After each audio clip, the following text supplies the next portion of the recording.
for us. Do you want to move up? Because we don't usually meet in this room, so here we are, and it's being recorded. I don't know if you guys know Kenny Woodland is the secretary, and Angie Canellis is the vice chair. So you know Dr. Brackett, Mary Yes. DeLay, and all of the gang. And obviously Steve Romanelli, who I sit in the chair that used to be his, so for the district C counselor. All right, so our purpose today is to go through the school items for the capital improvement program, and then the DPW is coming about 7:30, and we'll spend the rest of the evening on that. But I think we can get the school department stuff done pretty quickly. I'll turn it over to the manager Yeah, to start. Yeah, thank you, Mr. Chairman. Just briefly, as I talked to Dr. Brackett, this being the second night of the fiscal year 18 to 22 capital improvement program, I just wanted to, there was a 5-page handout we developed. I'm going to walk through while Dr. Brackett and his staff is here.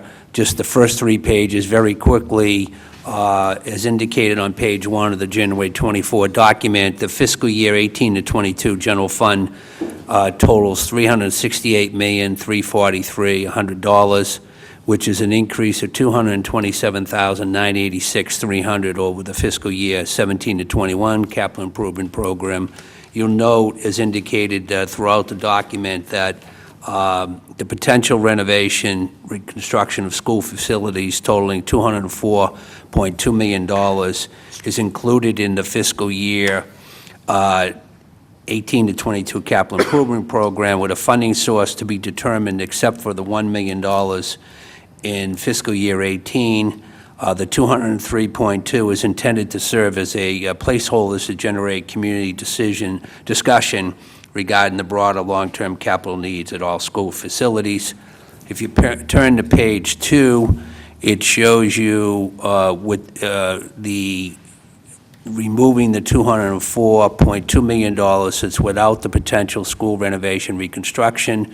Clearly, the $23.7 million increase from 17 to 21 to 18 to 22 is made up of the streets and sidewalks will be discussed later. We'll go over one of the sheets on page 5, which we won't do now.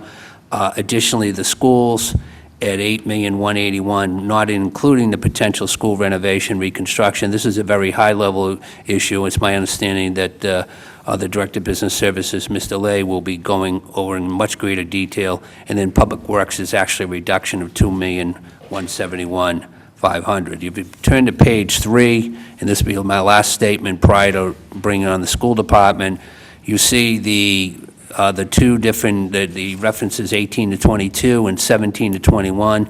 I just quickly call your attention to the middle school is going down $2,665,000 from 5 years from last year for 5 years for this year.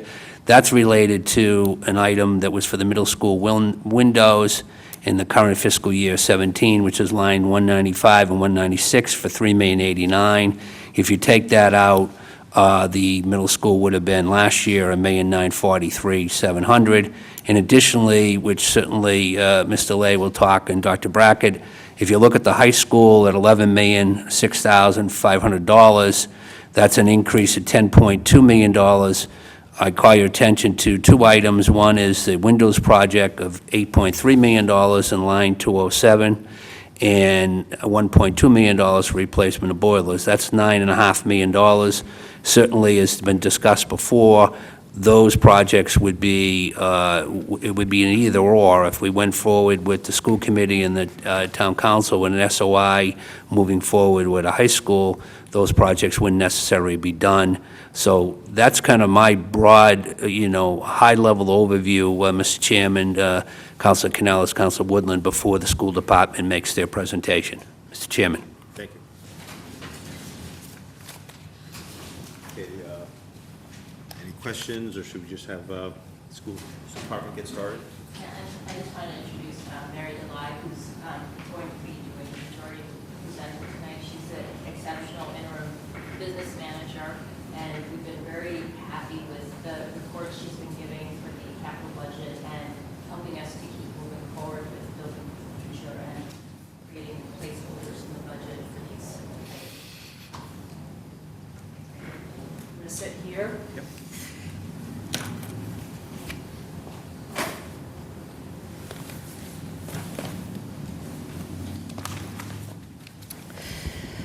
So thank you for the opportunity to speak to our capital plan, and I also want to recognize that Steve Romanelli is here as well, our facilities director, and I thank Steve for his assistance as we developed and updated the capital plan, as well as sort of recreating some of the history as well, because I know that one of the concerns you would like us to address is some of the unspent capital funds from prior fiscal years. So a presentation focusing on the 18 to 22 capital improvement program.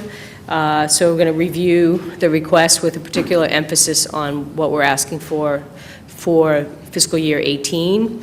Update the committee on the status of our FY17 capital projects, and then update the committee on the status and proposed actions for some of the prior year unspent balances as well. Some of our priorities as we went through our capital plan was to obviously address any life safety and health issues, and to address any deficiencies that would further degrade the condition of our facilities. We also received this past fall the New England Association of Schools and Colleges, thank you, report based on their visit to the high school last year and their recommendations with respect to the facility itself. There were some findings that pertain to the condition of the facilities, and so we've made sure that we addressed those recommendations within the capital plan, so that we could report to NEASC that we have a plan in place and not risk loss of accreditation. Also, to continue to look at the efficiency of operations and whenever possible, targeting operational efficiency as a goal for our capital improvement projects, and to ensure that school environment adequately supports the instructional approaches and curriculum that we're offering. That was when we cued the student to come in, I think. Right?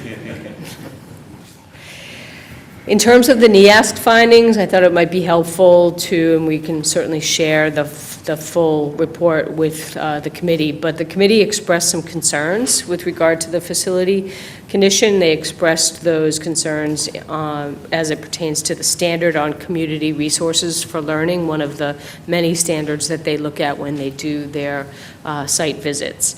And I've shared here in this slide some of the specific observations that they made with respect to how the school site and the school plant might not ideally be supporting high-quality programs for the high school. And here, there's some of them around the accessibility in the nurses' suite, water fountains, bathroom infrastructure. All these things we've addressed within the capital plan, and it's for that reason that you will see that the majority of the funding, particularly for 18, is targeted towards the high school to address some of these recommendations. We implemented a priority ranking system as we went through our capital requests to help us and certainly to help the committee as you decide on what items and the school committee decides what items to fund. We thought it would be helpful to prioritize, and this is the ranking system that we used as we went through our evaluation of the various projects that we proposed. So I'm going to jump right in with the first school, the Cunniff School, and as you can see, the total request for the Cunniff School over the 5-year planning horizon is $551.7 thousand. In terms of FY18, there are 2 projects that we're looking for funding for. We continue to have a replenishment cycle for classroom furniture, which has been extremely helpful for ensuring that we are maintaining an ideal learning environment for students, and also perimeter window seals that are in need of replacement. Again, that's to prevent any further deterioration of conditions in the building. Just some pictures for you, I think would be helpful. Some of these pictures, especially the one in the bottom left corner, showing some of the failing seals in those windows, and this is what we'll be targeting with that second project on the list. In terms of the Hosmer School, total over the 5-year planning horizon of $1.835 million. A big piece of that comes in the last year of the plan, which is to replace the boilers. The decision to put things into the particular years was based on the report that was done a couple years ago by OUE and their assessment of the life horizon of the various equipment. So this equipment should reach the end of its useful life by FY22. That doesn't mean that it's necessarily going to fail on that point, but that's what we used as the determination when we put things in certain years.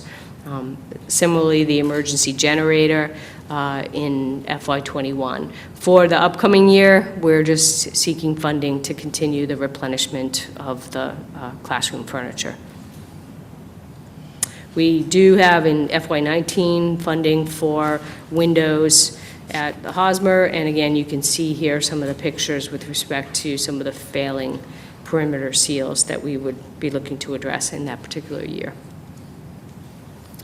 The Lowell School, we're looking for over the 5-year period $1.102 million. Again, the bulk of that comes with the installation of emergency generator in FY20, and then unit ventilators being replaced in FY22, as well as the addition of a sprinkler system in that same year. For the upcoming year, we're looking to continue to replenish the classroom furniture and the carpet replacement, which was a project that was deferred from 17 and 18. We pushed out to 18 and 19, funded through borrowing. Can I, just one on that, sorry to interrupt. Sure. You were asking me to, Mr. Chairman, I just, to the Director of Business Services, you were asking before the meeting started adding a lot of zeros. I will point out on the Lowell School, we are going to give you $30,000 extra $0 in the painting project. It's not in this part, but it is in the fiscal year 2021.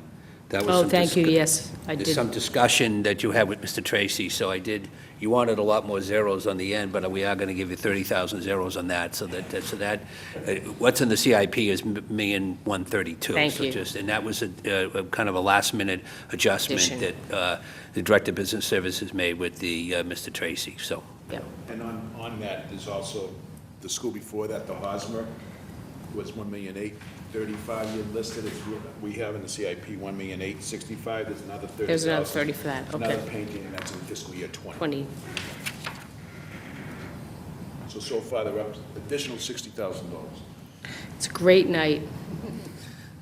The Watertown Middle School, as you know, and was mentioned earlier by the town manager, the window project is well underway. We've actually had an initial meeting, just as an update, we've had an initial meeting with the contractor, Homer Construction, and they've already come out during February vacation to do some of the initial measurements and mock-ups.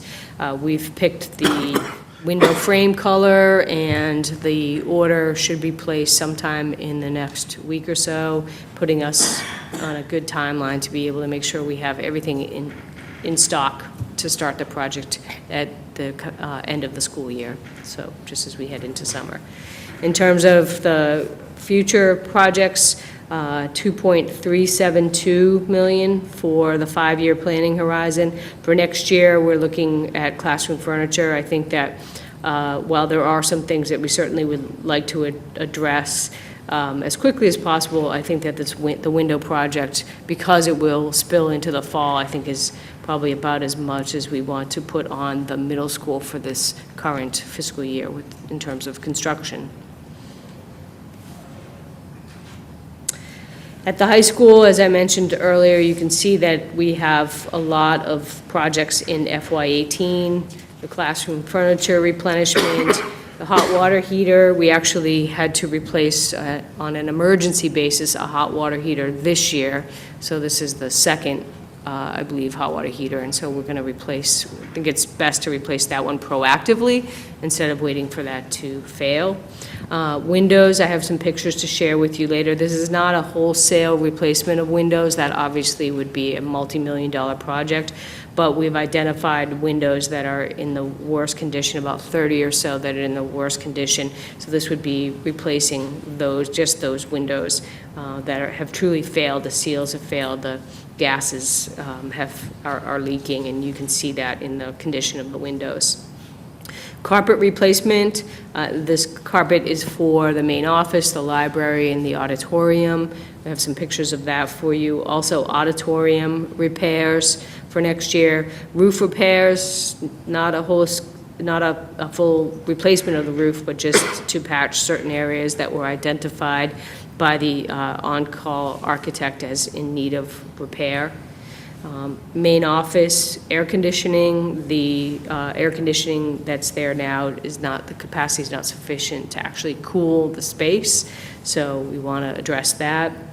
And enhancing wireless, we have embarked on a one-to-one device initiative in Watertown Public Schools, which next year will put devices, if the budget is approved, in the hands of 11th and 12th graders, already in the hands of 9th and 10th graders. So with all those additional devices, we want to make sure we have the wireless capacity to handle those devices. We also will, down the road, in all likelihood, be administering a state assessment that is computer-based and using these Chromebooks for that as well. So having that capacity, I think, is really important. Those are the projects for FY18. There are projects out in future years. For example, just upgrades to the parking lot. Emergency generator. You will see for the emergency generator that we have, and we've done this in several cases, including the window replacements, where we've allocated funding to do a comprehensive feasibility study and design. That will give us the opportunity to vet whether the pricing that we have in the capital plan is sufficient. So what we have in there is placeholders to be confirmed through a study process in a prior to doing the actual work itself. So the total over the 5 years, a little over $11 million. You can see in this slide the condition of some of the windows, where you see the opaque nature happening is where the gases have leaked from those windows. And we have several throughout the building. This is just a few examples of that. And also failing seals, perimeter seals in the windows as well. You can see here the condition of the carpeting in the areas where the carpeting is buckling or the seams are actually, in this particular, the transition from the floor to the carpet is creating an unsafe condition. And these are pictures of the auditorium, and you can see that we have peeling paint and some that certainly needs some attention, as well as some of the other historical elements need to be repaired as well. So that's the funding for that. And moving to the Phillips School, $330,000 over the 5-year planning horizon. Most of that going to HVAC upgrades. In 18, what we're looking for there are several rooms where the actual unit ventilators need to be replaced. The out years, the thought is to potentially add air conditioning to the building. I know that the future of the Phillips School is certainly in question with all the discussions, but if we were to continue to use this as administrative offices, that would be something that we would be looking to do for the Phillips School. At the district level, we have a replacement cycle for maintenance vehicles, so in the out years 19 and 21, to continue to replace them as those vehicles approach the end of their useful life. We have scheduled in replacement of food service equipment on a regular basis as well. Our food service equipment has, very little of it has been touched. Most of it is original to the various kitchen facilities in the buildings. And then security systems continues to be a priority to make sure that we have appropriate access control as well as cameras to monitor access to the building. And finally, technology infrastructure, where I know there's been a lot of discussion about exactly what the funding source, whether the school appropriation or the capital plan, but we are carrying that 100,000 in there in recognition that we do have to replenish our technology on a regular basis. I think, essentially we assume that computer equipment will come to the end of its useful life within 3 to 5 years, and this type of funding would allow us probably on a 5-year cycle to replenish the technology. And for this one, I'm going to turn it over to Superintendent Brackett. Yes, Andy. Thank you. If I may, prior to Please. continuing the presentation, going back to the middle school, I haven't noticed any repairs specific to the auditorium in the ceiling area. Every time I walk in there, I always see the peeling areas in the auditorium For the middle school? for the middle school. For the middle school. Okay, we'll take, There's one little section on an acoustical panel hanging down. I think that's what we're talking about. I did get a price. It'll be on the $5,000. So it's something we could It's a take small care of operating within our- thing, But even that wouldn't be in this. 'Cause it's a low light, I say, but that will be taken care of. Great, thank you. Thank you. Thanks. I just, again, thank you for allowing us to chat with you a little bit tonight about the capital needs of the district. One of the things that I really applaud the town for is the willingness and the ability to look at the big renovation needs of the schools. And actually to put some money and a placeholder in to recognize that need. I think without it in the plan, it kind of ignores what we all know to be something that we want to begin looking at and address. Give you just a quick update. We are going out to bid, well, actually not to bid, we requested proposals on requests for qualifications for consulting architects, and those have now come in. We're in the process of doing interviews and making a final decision. We're hoping, if all goes well, we might have a recommendation and a contract to bring over for the town manager's signature as early as next week. And then at that point in time, this consultant can come in and really begin working with us in more detail and helping us to address very systematically the issues that are before us. And so we're really hopeful that this will get started. Also, the school committee has determined that we will again submit a statement of interest to the MSBA for the high school, and that is due on April 7th. So we are working to prepare that and get that in place. Hopefully, we will be invited in to the process, and if that happens, a lot of the other pieces of this kind of mosaic of replacements and renovations will come into play. What we have in this plan, and it came about as a result of conversations that we had with Mr. Driscoll and Mr. Tracy and the school committee. We looked at the master plan that was recently created, and it was about $200 million to do everything. And so what we tried to do was show that these are construction costs, these are not finance costs. So what the financing would look like is something completely different. But the gist of the construction would be about every 2 years. If we did kind of sequentially, the buildings, it's about every 2 years. So we felt like putting within the confines of 18 to 22, if we put in a placeholder to start one school at about 40 million, and again, depending on the sequencing, it could be more, could be less, but this really is more of a symbol for need. So we have 40 million there. We have 40 million in FY21, and then we put the remaining balance in FY22. It doesn't mean that it would all be done in FY22. It just means that there's still about $120 million worth of projects left to address.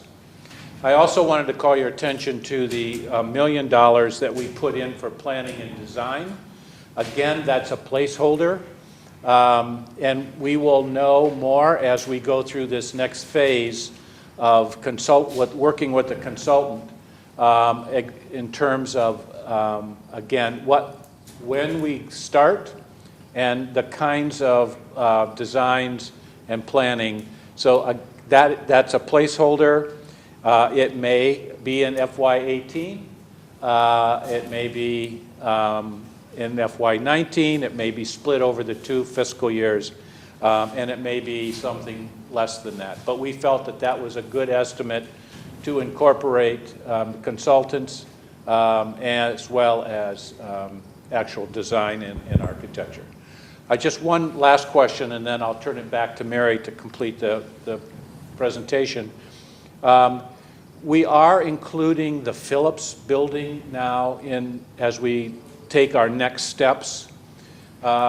Initially in the master plan, the Phillips was more on the side, on the periphery, not included in that. There was a small amount of money put in potentially, but as we now move forward, I think we're all seeing that the Phillips building will likely play an important role in what the school is providing for students going forward, whether that's as a school, as an administration building, and whether it's swing space, but probably for the foreseeable future, we see Phillips as being a part of the Watertown Public Schools.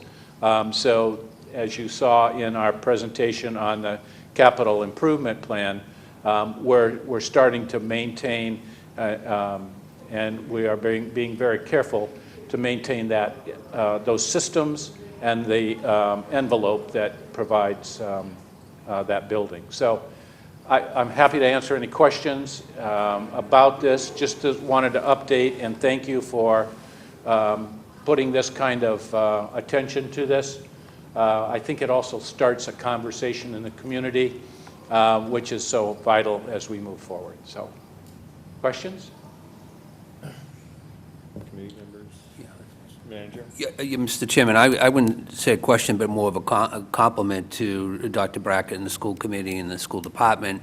And this is what town council's been looking for far many years, is what Dr. Brackett alluded to, is to having, because the capital improvement programs in the past were not including it, we were woefully shy of doing that. And I think to Dr. Brackett's credit of inviting me over there, meeting with the school committee chair, the council president, and laying out this is just what Dr. Brackett alluded to, is to elicit discussion within the communities moving forward. And I think of the 200, I mean, the good news is that it's in the 5-year plan. The challenge is of the 204.2, 203.2 is the funding source is to be determined. So that's for another day, but I think to the credit of Dr. Brackett and the school committee, school administration, and council has been asking for this a long time. I'm glad it's in there. And now we got the $1 million just by way for the 3 members of the budget fiscal oversight. We do have funding or financing as part of the $1 million. I do understand that may be spread over 2 years. It may be lower. I hope it's not higher, but there is a funding source for that. So, thank you. Thank you. Aaron? Just a quick question. At the beginning of your talk, you mentioned the consultant. Yes. And then you also mentioned this planning and design $1 million for this coming Is that the same? No. No, this was really put in as a placeholder, not at the time, not totally, we knew that there would be planning, there would be some initial designs that would be happening, hopefully in FY18. But we also realized that in doing the master plan, that there were probably more questions raised than answers. So in order to get us to that point, we have this new consultancy arrangement. We're looking at that to be something in the neighborhood of about $40,000 over the next few months. I think 6 months is what we were hoping. And that will be outside of that. That will be taken care of through our operating budget. So that is more of the larger plan once we get a really a big master plan ready to go. Architects, design, schematics, yeah. Right. Tony, did you have any questions? No, thank you for asking. Mary? Sure. And I think that one of the advantages of having looked at the RFQs as well is having the ability to look at what several of these firms have done for study work, feasibility study work for a number of different high school projects and school building projects in the Commonwealth. And it seems that, as a placeholder, a figure of $1 million seems more than sufficient. We're looking at, $800,000, $900,000 as the fee that we tend to see for the schematic design and the feasibility work. So that certainly helped us to see if that number was a reasonable number. So here's the total, as we mentioned. So school technology, $500,000 over 5 years, which was essentially the source right now is not specifically called out, but I think if we include it either in the school appropriation or as part of future capital, it's certainly a commitment that we need to make.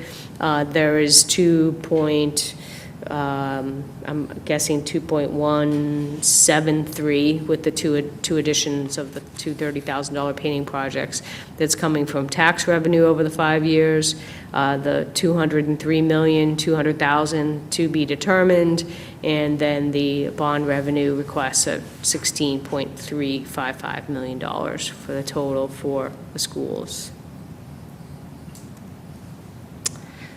So unless there's questions, I can move to an update on the status of prior year and the current year and prior years. I just had one one question about the Lowell School carpet. So would the intention be to do just the old building, or the old building plus the new building, or what actually would be the scope of that carpet? You want to go? I would think it was the whole. The whole building. That's right. Over 2 years, and I think it's over 2 years because you just can't do all of it in 1 year, but yeah. And would you be doing that as carpet squares, glued down, or just broad? When I first came, Council, this debate on I know at the college I worked for many years, we went to carpet squares all the time. We might be able to do that in the classrooms, but in the hallways, the installer was worried about lifting its wood underneath, so you might have to do a broadloom, but we'll look into, it's either carpet or broadloom, I'm not sure what the best case scenario. The carpet tiles are great because they stain, you pull them up, you replace them. Just in the hallways, Council, the edges might lift up, he's afraid, of the hallway, but we'll look into it further. If we can do the squares, we will. If the installer doesn't think it's the right thing to do, we'll do the broadloom. Do you think in the hallways we would need to do any sort of plywood underlayment that goes under the carpet before we glue it down? Because I know some of those hallway floors are a little on the wavy side. Right, that's why he was worried about the carpet tiles in the hallway. If you do the broadloom, you don't have to do any underlayment. So Okay. we'll do further discussion. Okay, thank you. So in terms of our FY17 capital projects, at our meeting on January 25th, this is in a future slide too, the Building and Grounds Subcommittee voted to recommend sort of reappropriating the projected balance, the projected unspent balances for a variety of these projects, which total about $77,544. And you can see, I know it's a little bit small, but essentially we have a number of jobs that were either completed at far less than their budgeted value. For example, the doors at the Cuniff, and the air conditioning in the nurse's office and main office at the Lowell School, and some window repairs and the vehicle that we purchased came in a little bit lower. So those, reappropriating those balances, as well as a couple projects that the funding actually was insufficient to actually do the work that we had hoped to do. So those projects have essentially been canceled. And so to do this, to have this look at where we're at in the middle of the year so that we can make those adjustments and still spend out the money in the fiscal year is one of the goals that we have for this year and for moving forward. So to that end, as I mentioned, the Building and Grounds Subcommittee voted to recommend that to the full school committee, $77,544. And the school committee voted that on February 13th, and we're going to use that money to offset the cost of the Phillips preschool construction, which totaled a little over $200,000, and so it's $238,865. And so that was all charged to the school department's operating budget. I think that it was hoped that there would be some additional circuit breaker money that could be used to offset special education tuitions, and then that tuition funding could then be used to offset the preschool construction costs. But unfortunately, we have had a significant number of out-of-district placements in the current fiscal year, which has made that not possible. So that remains on our books as an expense. So this is a welcome funding source to be able to help pay for that preschool construction.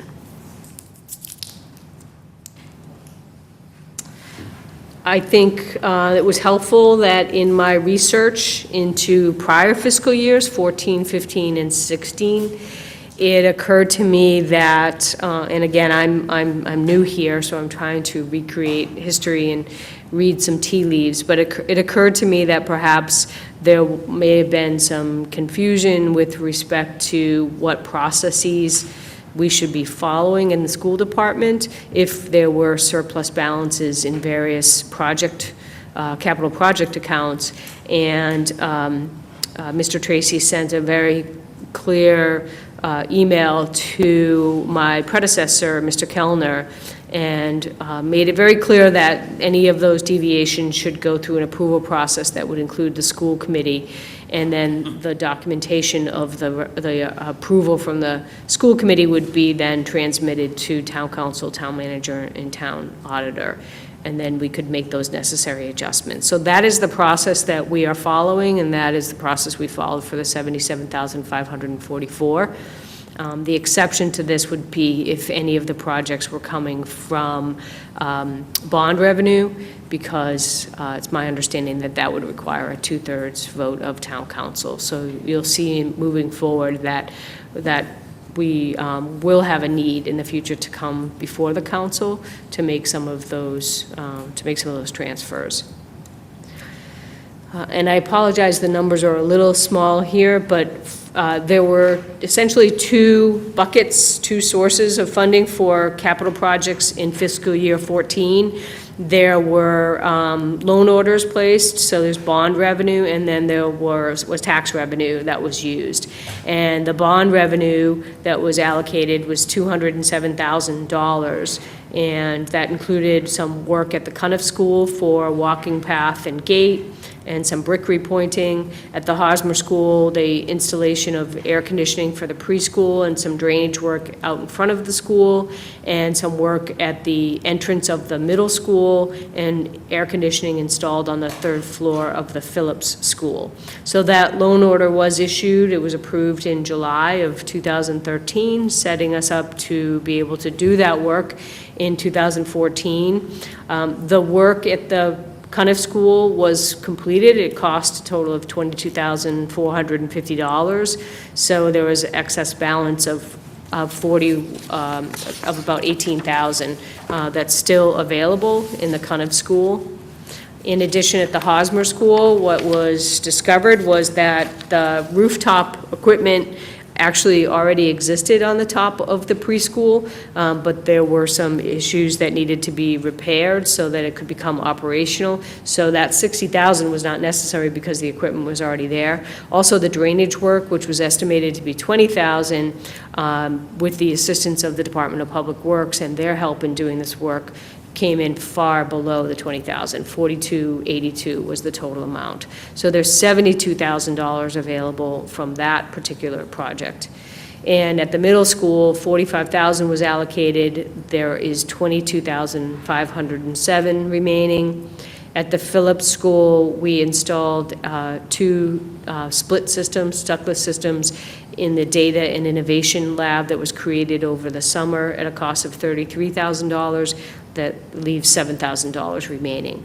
So that's a total of $120,630. That is through bond revenue, and so the recommendation that I'm planning to make to the school committee at its meeting on March 13th is to vote to transfer that $120,000, $120,630, to the line within the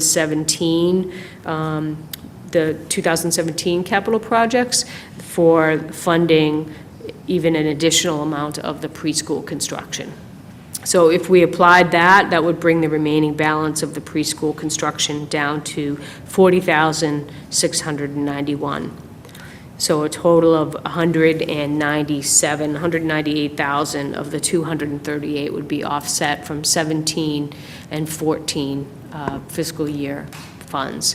The amount that is freed up in the school budget will allow us to fund the design consulting services that we spoke of earlier, as well as potentially allow us to recharge some of the FY17 circuit breaker that we've had to dip into in the current year. So that will all help, certainly will help with the fiscal situation for the school budget. In terms of the projects that were funded through tax revenue, there was $434,000 for FY14 that was allocated to a variety of projects. Most of the projects were completed under budget, but some lines were underspent to allow for other more pressing needs to be addressed, including emergency repairs to cameras and apparently a steamer at the high school that required replacement. Also, you will see that the high school science lab repair expenses were charged to 4 different project lines, the Hosmer Middle School, Lowell, and the high school. Again, I wasn't here, but I think if I'm reading correctly, that there was an emergency situation with leaking and damage to the high school labs. I'm looking at Steve, but he wasn't here either. Yeah. It was the insurance policy that kicked in? So a lot of that work was charged initially to these various projects, and then that funding was eventually replenished. So a total of $56,000 remains for FY14 capital projects, and it's my understanding from reading through the memos and the communications that $56,000 really is the amount that was allocated to, and excuse me if I don't pronounce this right, but the Stamatakis playground. Am I close on that one? Good. And there was some resurfacing that was supposed to have been done. So at this point, being new to Watertown and not knowing the history, my recommendation is that we hold off on doing anything with that balance until we understand what exactly has been done or might need to be done at the playground, and if we need that money to do work that was committed at some point in time, that certainly it remains there to be spent. In terms of FY15, there was $770,000 that was generated through a loan order, and that was for the replacement of the unit ventilators at the Hosmer and the replacement of a significant amount of flooring at the middle school. Both of those projects were completed for a total of $710,000, leaving $59,316. $37,000 of it is tied up in a purchase order that we actually can liquidate. It was to Johnson Controls. They have long since completed the project, so we will liquidate that encumbrance, and that total amount of $59,316. I will make the recommendation to the school committee that we use $54,000 and change to offset the deficit in a FY16 capital project, which I will share with you momentarily, so that we will clear that deficit off the books. There were a number of projects funded through tax revenue in FY15, and actually the total was $459,500. Some of the projects, again, were completed, but some were not due to the emergency funding needs. Again, the high school science classrooms, gym repairs at the high school, the bleachers and the curtain that separates the gym, I believe, needed to be repaired, replaced. And I think there was some damage as well to the stage at the Hosmer School that needed to be addressed as an emergency repair as well. So some of that funding was diverted for that purpose. Lockers at the Cuniff School, which were originally intended to be replaced, were actually repainted. If you've seen that work, they look fantastic, so I was glad we were able to reuse that. The middle school elected to resurface the gym floor versus painting the entire gym, so that came in a little bit under. And other projects were deferred to fund the emergency items. Most significantly, there was $47,000 allocated for the gym unit, which was instead used to replace a high school chiller that went down in this year. And the chiller work cost $126,000.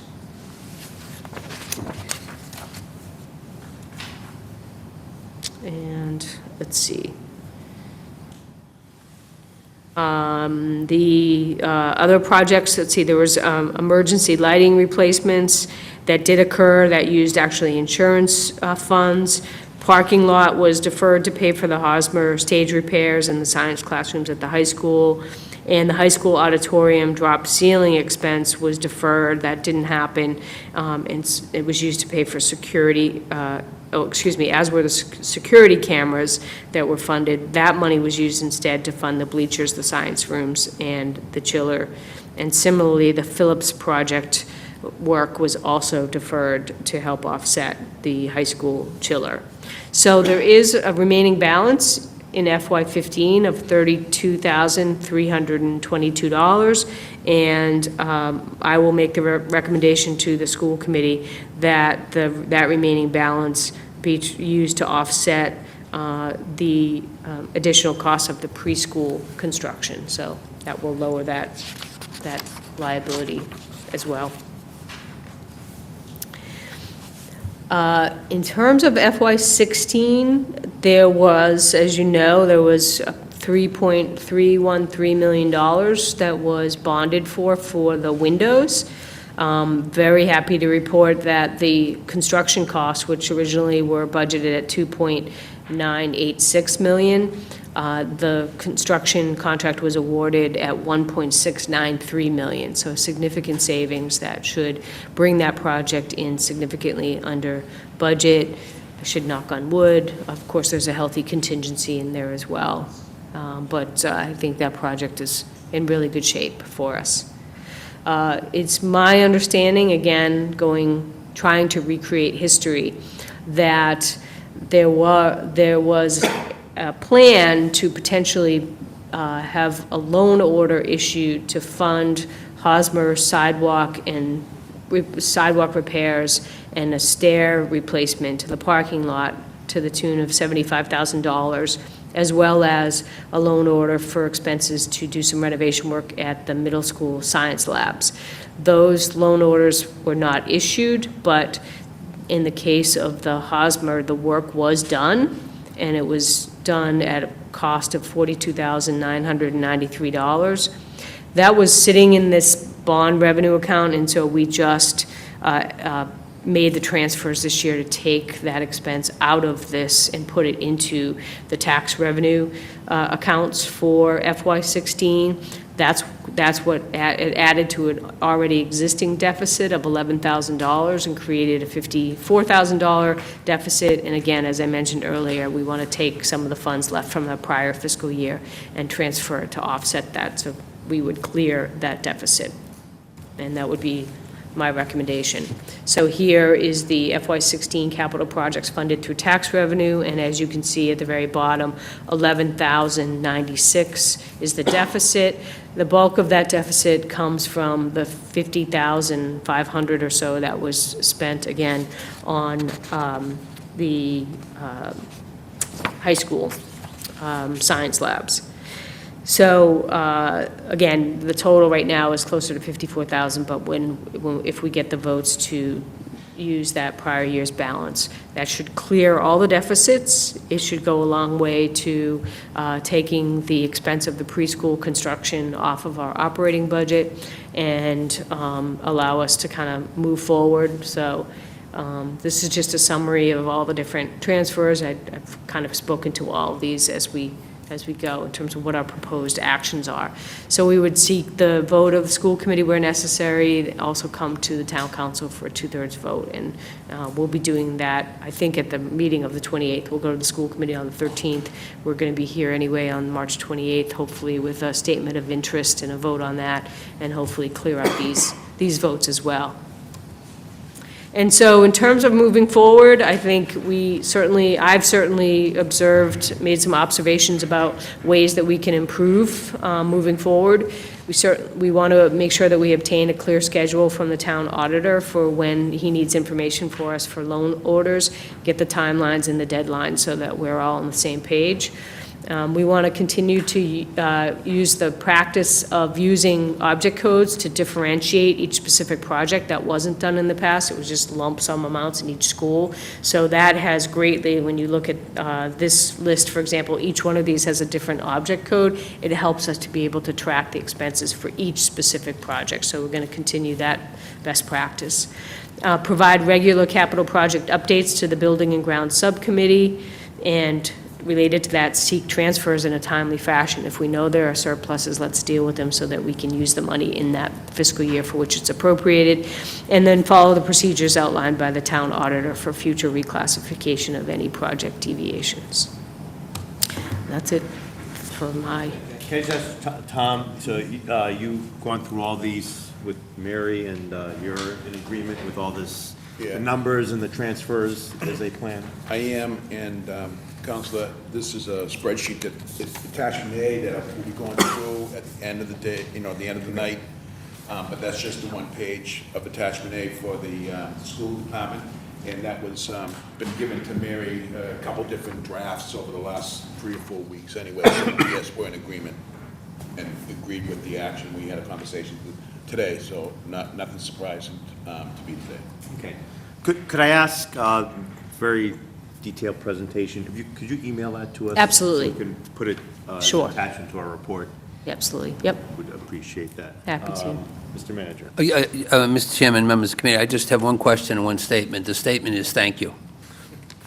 The presentation this year is significantly better, and it's more concise in what the council was looking for, and when I talked to Dr. Brackett and sent him last year's report, so thank you. You're welcome. The one question I have is, can we go back to the middle school windows again, just not dollar amounts, just more time frame, For time frame, yes. construction? Yes, so as I mentioned, so we've had our first pre-construction meeting with Homer Contracting. They have provided, they've been given the shop drawings, they've presented their initial submittals, they're doing their mock-up, we've picked the frame color and all those things, so the order, I believe, is being placed this week. And so there's about a 16-week lead time, so that puts them right in place that come the start of the summer. So we end school, I think now, about, June 22nd, pending snow days, and they are ready to begin right away. They're actually going to come in over April vacation, and they're going to install their 2 mock-ups and do the water testing and make sure that everything's going well, and that will put them in a really great position to begin the work. The abatement contractors will come in, the installers will come in right behind them, as well as any carpentry work that needs to be done. Their plan is to start on the 3rd floor. They'll complete the 3rd floor and the 2nd floor during the summer. There may be some work that needs to be done on the 1st floor as we head into the fall, but that they'll shift then to doing that work after school and on the weekends. And their plan is to have the project completely done, I believe it's the end of October, punch list and completed. Thank you. And again, I just want to say, a year ago, or a year and a day ago, we were having this meeting, for last year, and there was $447,128 in unspent funds for the previous 5 fiscal years. So Liz will attest to how confusing that was, but really thank you for digging through it and figuring out where we spent it, where we need to spend it, where to best use that money, because it just seemed like a shame that there's so many pressing needs within the school department, and yet we're sitting on almost $500,000 in cash, and we just couldn't figure out how to use the cash to pay for the things we needed to do. So really, thank you for the detective work to straighten that out. Sure, absolutely. Sure, and then Aaron. Okay, actually, 2 quick questions, if you don't mind. So the available budgets that are, I guess the result of a project coming in under what was anticipated, what's the process for what would that would be subsequently spent on? So if the windows come in, $800K less than we initially budgeted, what would be the process for deciding what those monies would go to? Well, I think the windows, I'll defer to Tom, because the windows are a very unique situation, Okay. because you've bonded for that one, so that I think. The windows then. Yeah, I think, Project, I guess. yeah. It would depend upon whether it's appropriated tax revenue, Okay. which would be in our sequence, would start with 55, the fund number would start with 55. Oh, okay. 50, Yeah, I see it. 50 means it's borrowed money. So Okay. it's borrowed money, as Mary mentioned earlier, it's intended for it's borrowed for a specific purpose. Once those monies spent for those specific purposes, they're not used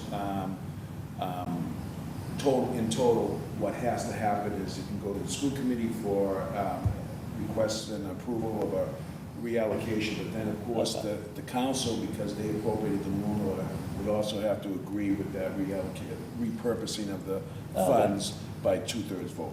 Oh, interesting. Very cool.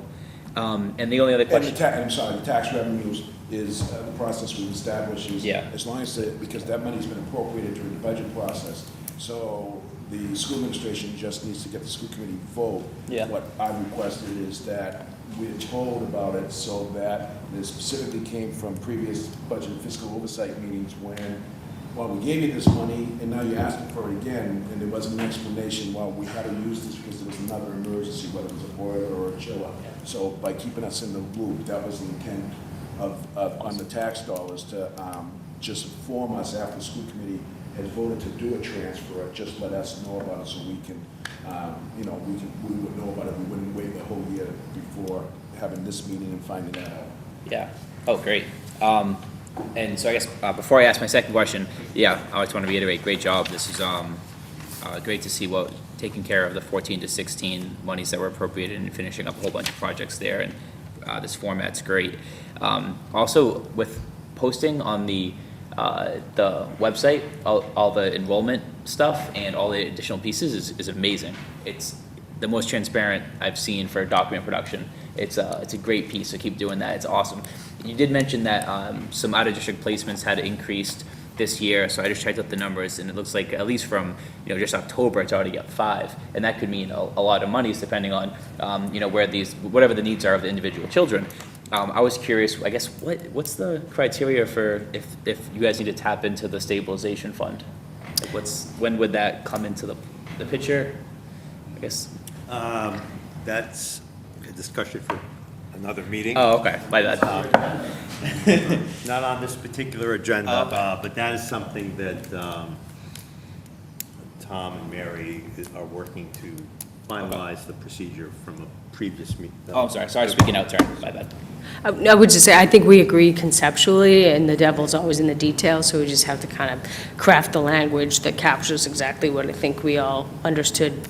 I wasn't here when it was formed, but I think I have a good understanding based on prior history of, and knowing the background of the law around creation of specifically special education stabilization funds. Great. Aaron, you got a question? Well, I was just wanting to say thank you too, because I'm just giddy watching this. I love the detail, I love all the cleanup you've done. It's just, I feel like we finally are doing our really due diligence and being responsible for this money that we're being allocated for so long. And I'm really appreciative, so thanks. I had some specific questions. What Kenny was saying about that process that you outlined, where now you've got everything that has its own code, so everyone's a project, you can keep counting on that. It sounds like right now we're going through this big process of cleaning up all the old stuff, and you've got all these proposals that you're going to ask for votes for. As you identify that new process, is that going to be something that ongoing throughout the year now going forward? You're going to notice if such and such a project comes in low, or we need more money, you're going to do those you're going to come to the school committee for those votes and those things all throughout the year, or is it going to be something that we do every year, this time of year to clean up? My preference would be to do it as it happens. I mean, Steve is really great about getting these projects up and running and getting them done, and so I think if a project gets done and we see that we have an available balance, or if we know that the pricing was off and we're going to have to cancel it, doing that during the course of the year. I am not a big fan of carrying lots of balances. I know that we have the ability to do that, but my brain works better if I just think within the fiscal year and clear each year out. So that would be my goal, was to have the funds expended. So if we know in November, because we did a lot of our summer work, that there's money, let's get it transferred and let's get the next project funded, so that by the time the fiscal year ends, hopefully we can close the book on both capital, obviously, and operating. By law you have to, but close the books on all the monies appropriated for that fiscal year. Awesome. That's great. I have a couple more questions. All the projects in this cleanup that you were mentioning that maybe didn't get done, why, some of those were at one time seen as high priorities by somebody. Are we just to understand that you reevaluated the need on that, and maybe we just don't see that as a priority anymore? Are those going to resurface at some point? I think that they fell into a couple different categories. Some, they just were a lot cheaper, or we were able to do them internally. We didn't necessarily have to contract out for them. We were able to use our own labor, so it came in a lot cheaper. Some we were just able to absorb within our own operating budget, so they still got done, they just didn't get done through capital. And others, it was assessed when we actually brought in vendors to look at the actual work that needed to be done. Hey, you don't really need to do that if you just do this repair and maintenance. A perfect example is the Hosmer fire panel, which we do have money in there for this year to replace it. The vendor came out and said, we can do this fix and you can probably get another 4 or 5 years. So that project, we're a little bit on the fence about. We don't have enough money appropriated in the capital plan, but we might decide, let's just replace it, and if we have money left in our operating budget, we'll split the cost between what we have in the capital and operating. So we're kind of holding that in reserve. So there are different reasons, but I don't feel like any building's needs went unaddressed. They just might have been addressed in a different way. And sorry, just one more. One particular thing that I've been following is the Yes. I didn't quite understand your explanation for that. I know that the Education Foundation had raised that money through a donation from Belmont Savings Bank. And Yep. there was some kind of concern about that over the years, but it didn't happen. And Yeah. I don't remember seeing it actually get done, so I don't have Yeah. a school there. So what was intended was a wholesale renovation of a classroom. And the classroom has a kitchen, and that kitchen is used as part of instruction. And the pricing came in far in excess of the $15,000. In the meantime, it's my understanding that the Watertown Education Foundation had donated $10,000 towards that cost. So we didn't want that donation to go unspent. So Steve actually, I think you went for a visit to, was it Home Depot with Amy Donahue, and picked out appliances and, I'm probably announced vacation, we went over there, we did some work, we did appliances, we hired a contractor to come in there, paint the cabinets, fix the place up. Amy Donahue was there yesterday, and Jason Delaporte, they were amazed how great it looks. So it just happened? It just happened February vacation. Oh. Yeah. So we went on the tour, we went to Home Depot, we bought appliances. It's not the whole kitchen. Amy said, with this money, let's do half the area. It would have been a $200,000 project if you, bringing up the code in that, but we did we'll spend the $10,000, but you'd be welcome to see it. I think you'd be impressed how it came out on, we got as much done with the 10,000 as we could. That's great. So I'd be happy, for your thoughts when you see it, but I just get a text from Amy saying how happy she was. Good. And I know it's been going on for years, about that 10,000 sitting in a foundation, but you give it to me, I'll spend it. And then the last thing I wanted to say was, wasn't it, can we give a little shout out to Steve Corbett on the Wakefield Middle School windows? Wasn't he the one who raised it at the meeting when we voted on it? Is that way too much? And it ended up being, bids Well, came in a lot I'll less. state. The project Yeah. isn't done, Councilman. There could be change orders if you like, so let's. Contingency. Whatever Steve is, well, Let me, Mr. Manager, and then I'll call him. Yeah, just back to Councilor Dushku's query, just a reminder, the original estimate was $300,000, so let's, for the middle school window, so, I mean, so you need to take a perspective anyway. So. And then on just on the last point that Councilor Woodland asked about the different processes that Mr. Tracy talked about, that Director of Business Service already touched upon, if there are monies left over in the middle school window project, we certainly would, hope there would be, the reallocation would need to be for like-type project, meaning for the like-type years. It won't be for hiring of folks or et cetera. It would be a capital needs. It would have to be reappropriated to the capital needs. I want to make that clear anyway, so. Tony? Well, thank you for the presentation. I appreciate it very much. I just, a question about what happens when an unexpected facility problem occurs. And is there any wisdom in holding off some money that you might save from different projects? It's a sort of fail-safe. sure. What do you do when something like that happens? Yeah. In my time in this role in various districts, what I've attempted to do, and we have lines within the operating budget for building maintenance and repair. Some of that is obviously things that we know we pay, whether it be inspections or annual maintenance that we have on all of our equipment, and making sure that we're up on that preventative maintenance. But in addition, there is a line called extraordinary maintenance. It's sort of, to us, whatever our operational contingency, knowing full well that stuff does happen.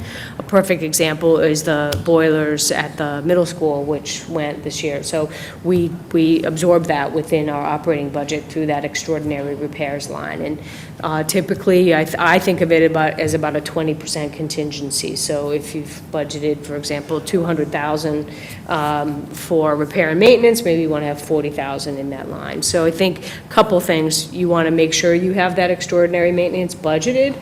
If you don't end up needing it for extraordinary maintenance, then at the end of the year, if there are projects that were not able to be attended to, painting is a perfect example. You never seem to have enough funding to get to the painting projects. Then those are end-of-year projects that we would be able to get done with that money that was in reserve. If we exceeded our extraordinary maintenance and we didn't have funding, that's when we we would probably make decisions, should we use the capital funding not yet appropriated or not yet used for that other purpose. But again, transparency is key. If we're going to do that, then we want to make sure we go before the school committee to say, we're going to swap this project out for this project. Thank you. Appreciate it. Okay, and no further questions on the school department. Thank you for coming. Thank you for the presentation and the great Absolutely. information. And we'll let you guys go home. I know you've been very busy with a bunch of other stuff, so. Yes, have you?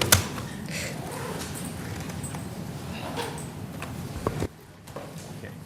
And I think Jerry's, I'll go inside, see if I get the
Let's do it. We are. Yeah, just very quickly, If council could give that to, just by what we did, Mr. Chairman, Council Canales, Council Woodland, just as we did the five-page document I handed out earlier, just tonight, we're going to be Superintendent Me and his staff.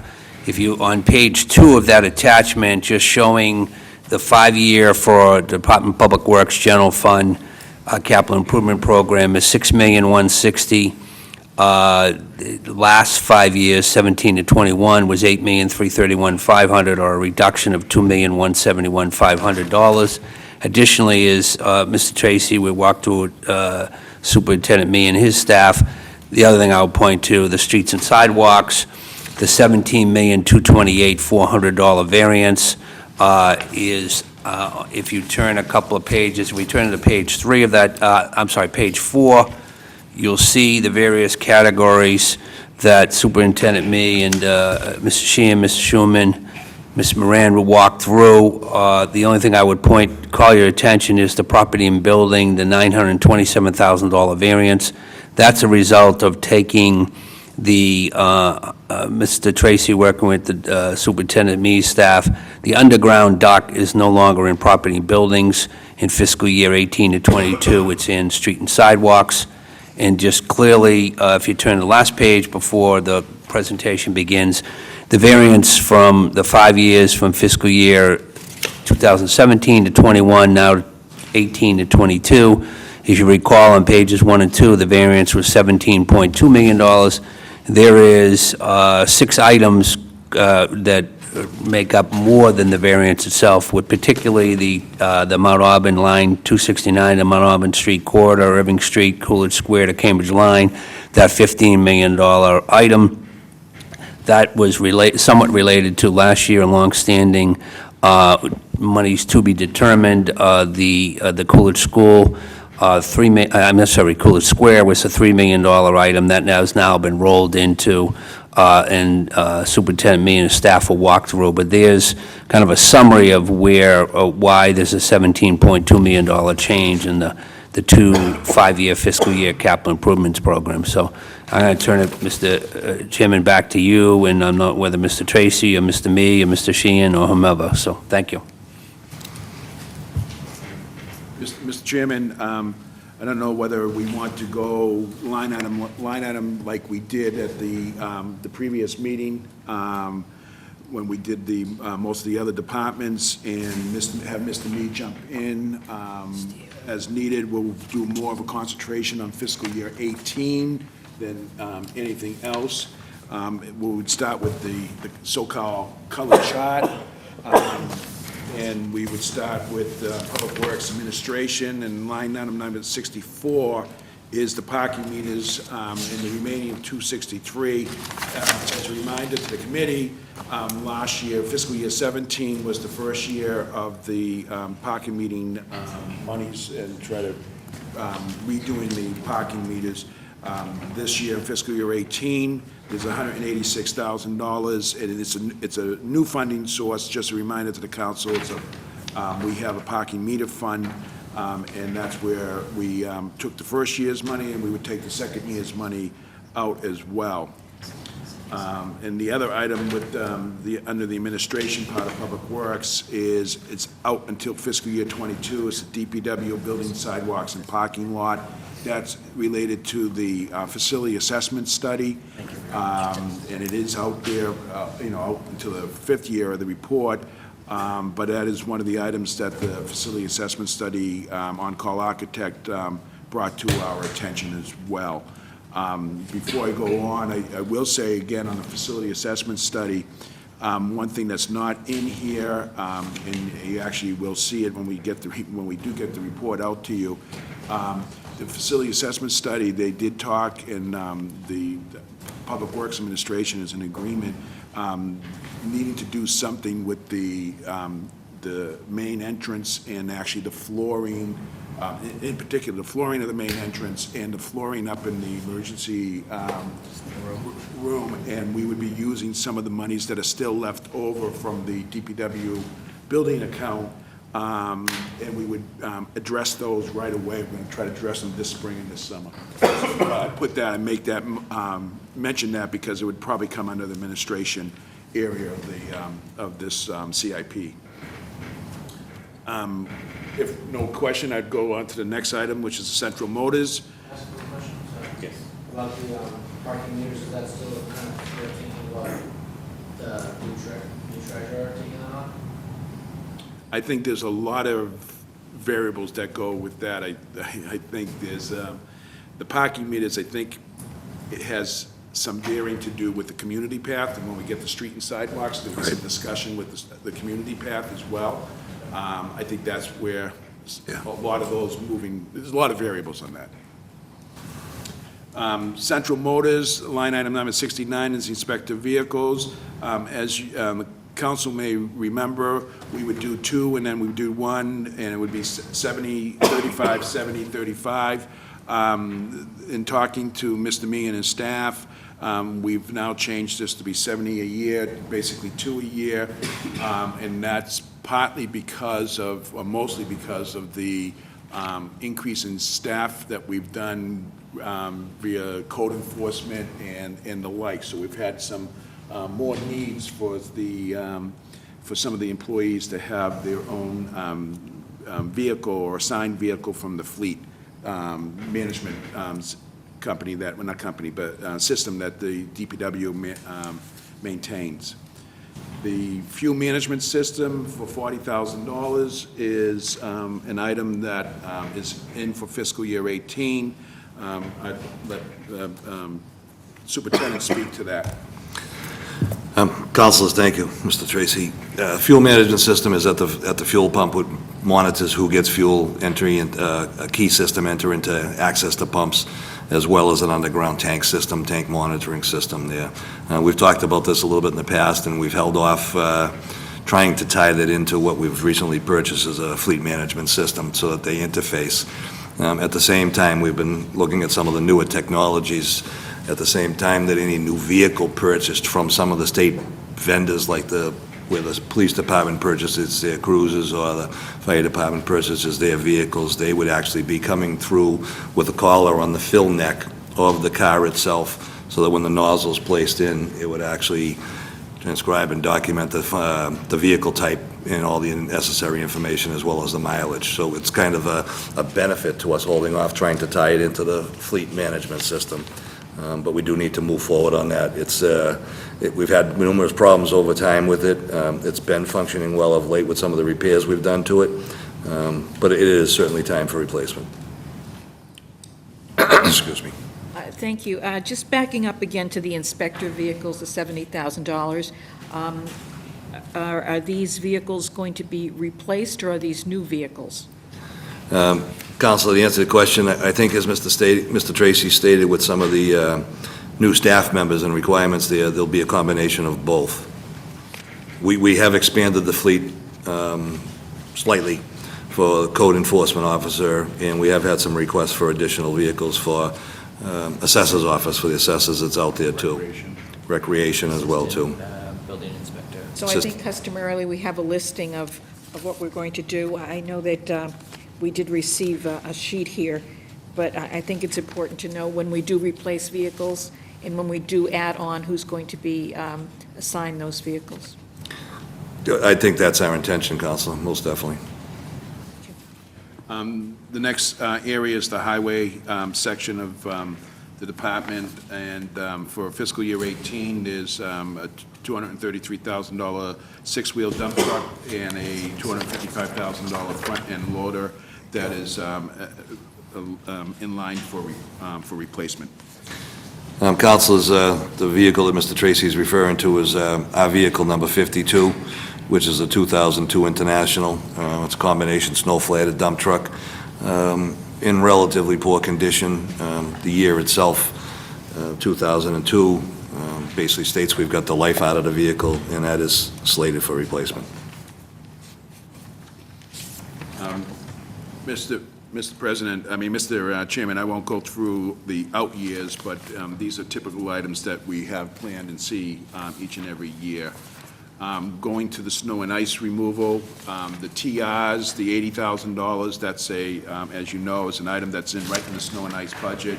It gives the DPW ability and flexibility to replace plows, sanders, and their salt control units as needed. And that's the $80,000 item that we do each year, and is shown here for the 5 years. What also is in line for fiscal year 18 is a sidewalk tractor of $185,000, a snow fighter for $240,000, and as the council knows, we started this, I think, last year or the year before. We started doing one per year in order to meet DPW's needs to stay on top of having the snow fighter machines to be very, well, just to be up to date as possible. And then the last item, the schedule for fiscal year 18 is a 4x4 six-wheeler, which is $260,000.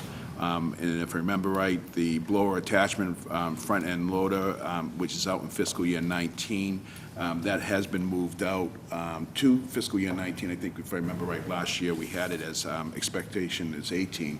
And I'll turn that over now to Mr. Meave with any further comments or questions that he may have. Does your highway sheet also have a front-end loader under the highway division? Just going back. I did mention the front-end loader, Okay, 255. All right, perfect. Thank you, Mr. Tracy. I think it's one thing that's very important, the $80,000 Mr. Tracy talked, which is the TR, gives us a tremendous amount of flexibility to deal with replacement of vehicles and plows and such during the course of the year. And over the last 2 years, we've used some of that money to buy 10-foot power angle plows with rubber cutting edges. Normally, the trucks are out on the road with 11-foot high wing, one-way tapered plows, which do not move. They're very difficult. It's very difficult to transverse the streets with cars parked on the streets and so on during the sanding operations. So these power angle plows they're a little bit narrow by a foot, and it allows the operators to angle the plow left to right as they maneuver their ways through the neighborhood. And what it's also done is, because of the rubber cutting edges, we've actually been plowing at events where we're just sanding, normally just sanding. We've actually scraped the centers of the streets, and it reduces the amount of salt that we use on the street during a given time, and it's worked out tremendously well. So there's a major benefit to having that money, and we're continuing with that operation. We're running 7 of those rubber cutting edges right now, and it's worked so well that I'm looking to purchase additional the end of this season and coming up into the next season as well. If I could answer any other questions on any other items. Next section is this. Okay. Yes, sir. The blower attachment for the front-end loader, that's for the streets?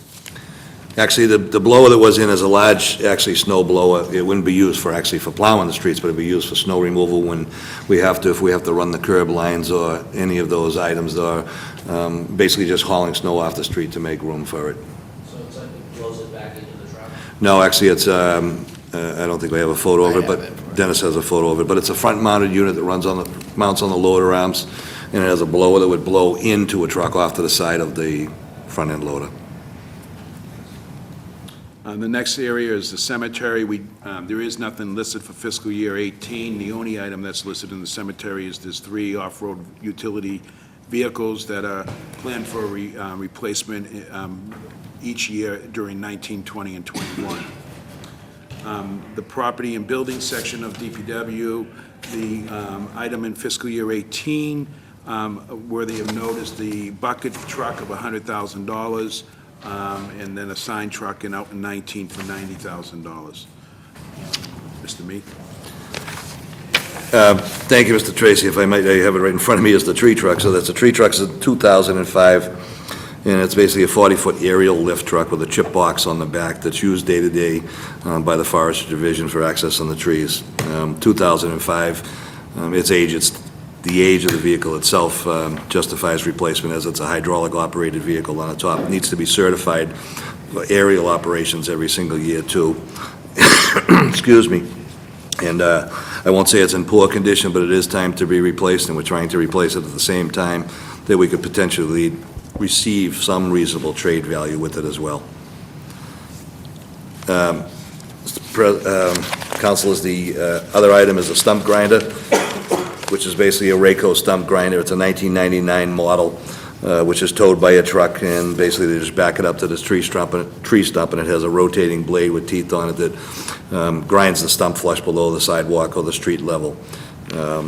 Forestry Division takes down about 100 trees a year, between 80 to 100 trees a year, I'm sorry, and at any given time, they are, in between the takedowns, they're actually doing stump grinding too. So it's a critical component of the tree operation as well.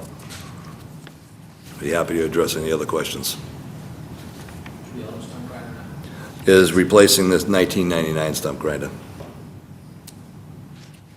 Mr. Chairman, under Parks and Forestry, the last two items that are fiscal year 18, How Dog Park rehab of $65,000, and then a tree truck of $240,000. Tony, do you have a question? Thank you, sir. Yeah, I thought the Howe Park came in higher than that. Is that because, is this, Mr. President, if I may, I think early on discussions, we were higher than that. I think as we evaluated, the biggest concern was the handicap access and some parking on the street. Right. But as I think we reported back to the subcommittee at one point, we did refine that down. We found easier ways by moving the handicap access sidewalk up a little farther, That's right. dramatically reduce the cost of it. We are comfortable with that dollar value. thank you. Mr. Chairman, that's really gives us a quick go through of 18 and 19 of the DPW equipment items. If I can jump to page 7 of the 8, and that's where the streets and sidewalks starts. And the first item is item number 265, the community path design, Taylor to Linear Park, $325,000 would be a street sidewalk bond. Is the plan, and this is for design only, again, from Taylor to Linear Park, with then the following year, line number 266 would be the community path construction, Taylor to Linear, with a current estimate for fiscal year 19 of $3 million. If I could just ask one question. You say Taylor, does that design go all the way to Arsenal Street? Mr. President, I'm sorry, Counselor, no. We are looking at some Arsenal Street work and some development work on Arsenal Street. We were trying to incorporate Taylor Street into it, but that Taylor Street, Matt can correct me if I'm wrong. Matt, why don't you take that one? Yeah, I think essentially this one is correct. It goes from Arsenal at Taylor, up Taylor, but it doesn't fill in the gap between Irving and Taylor. Okay, so my question was, it goes to the intersection of Taylor and Arsenal Street, not Taylor and Mount Auburn Street. So whatever, the challenges that we've had, we spent a whole hour discussing just that, but this design, this 325 would include figuring out how to get to the intersection of Taylor and Arsenal Street. Okay, good. That's a challenge, and we need to do that in a comprehensive way, and then. Yeah, Matt corrected me. I misspoke on that there too. Matt it doesn't connect the path, but it does include Taylor Street. Okay. I stand corrected. So what was the thinking for that Irving to Taylor piece? Is that just going to be part of the ongoing work that you guys have for Arsenal? That's one thing that we've been wrestling with quite a while between developers and a number of other issues of trying to get an on-street path in that area there too. Seems like the best avenue. We haven't accomplished that as for yet, but that is our intention. But it would be very exciting to get the design all the way to Arsenal Street. And Yep. then it's like it's literally a block. You can see from here to there. It's Be the last leg that the last. needs to be done. So that'll be very exciting. Sorry, I know we did talk about this a long time. I like this topic, but I also wondered about the Howard Street piece. I know it's the first time I've asked you guys with him in the room. I've asked him with you in the room. So,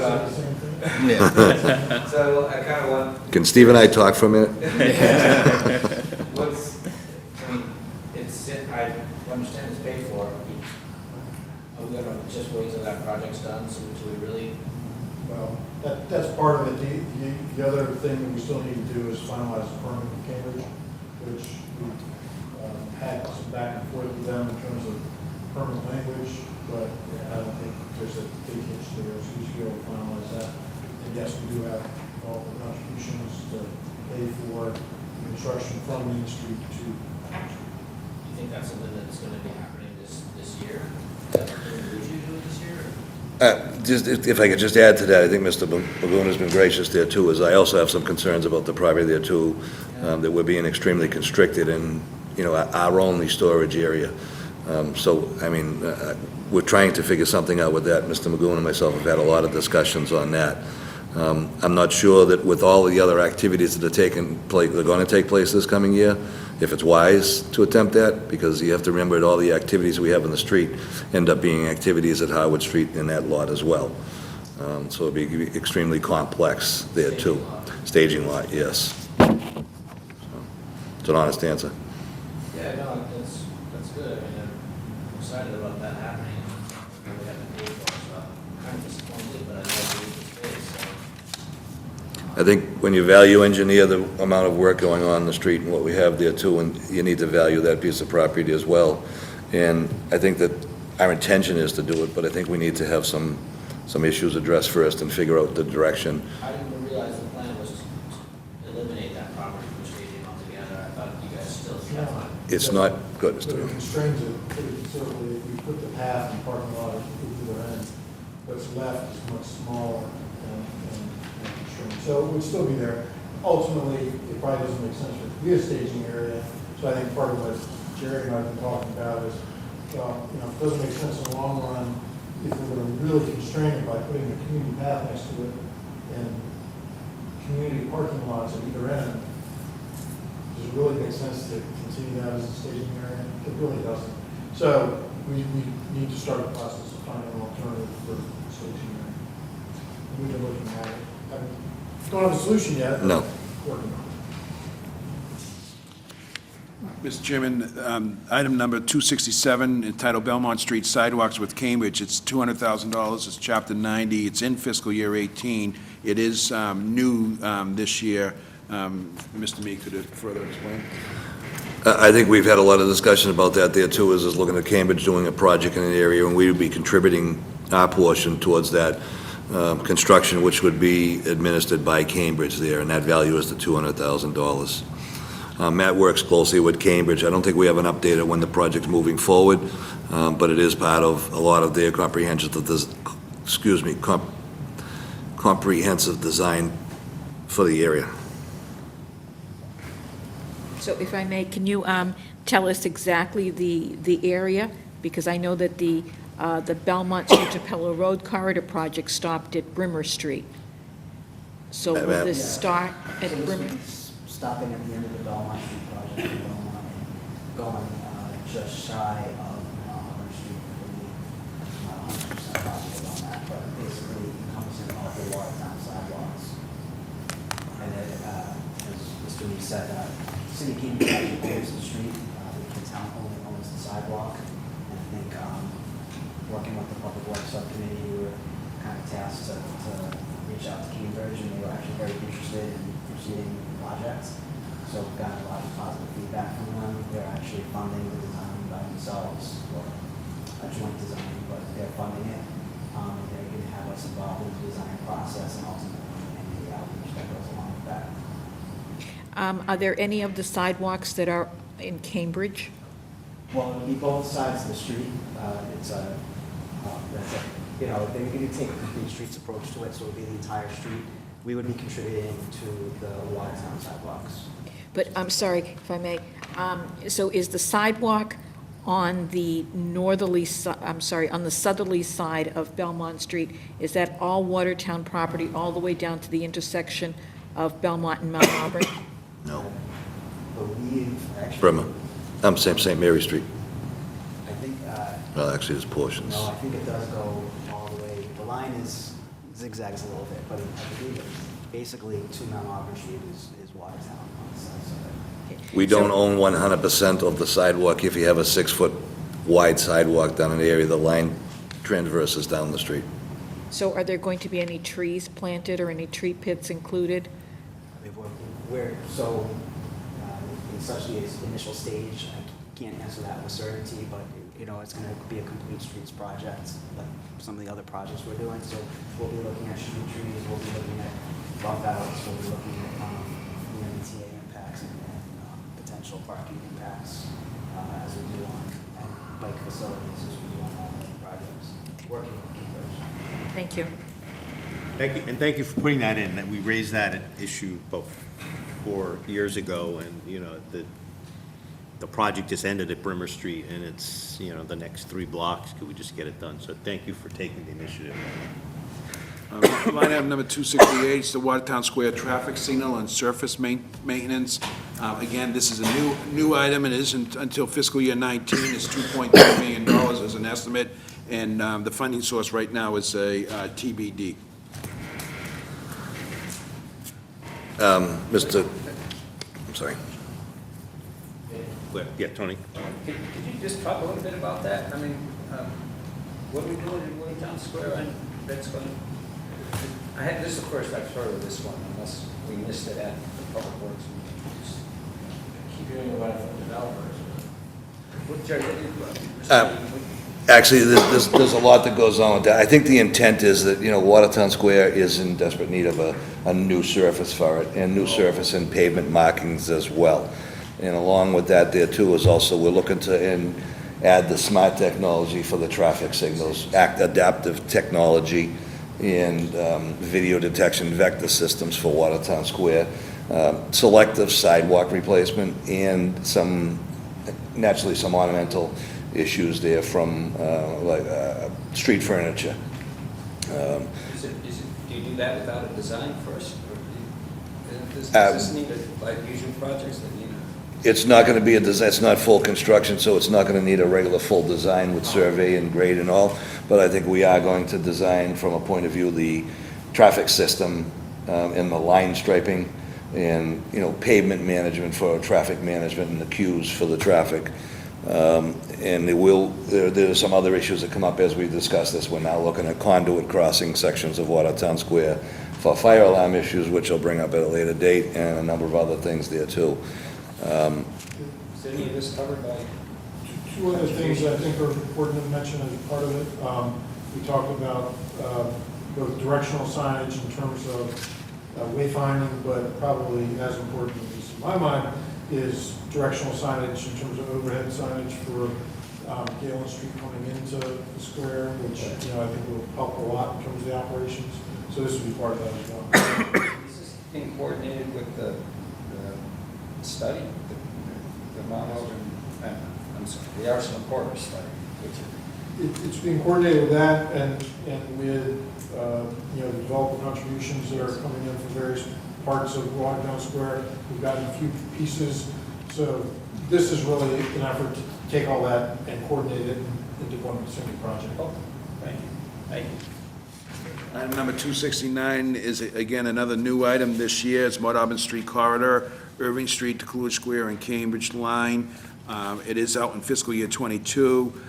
It is $15 million. It would be federal tip money, I believe, is the funding source. And just as a reminder to the council, we used to have Coolidge Square as a TBD in more of the 18 or 19 timeframe, but we've incorporated this all in discussions with Mr. Mee and Mr. Magoon when we went over the capital improvement program. We incorporated from all the way, as it says, from Irving Street all the way to Cambridge Line, and we would incorporate the Coolidge Square at that time.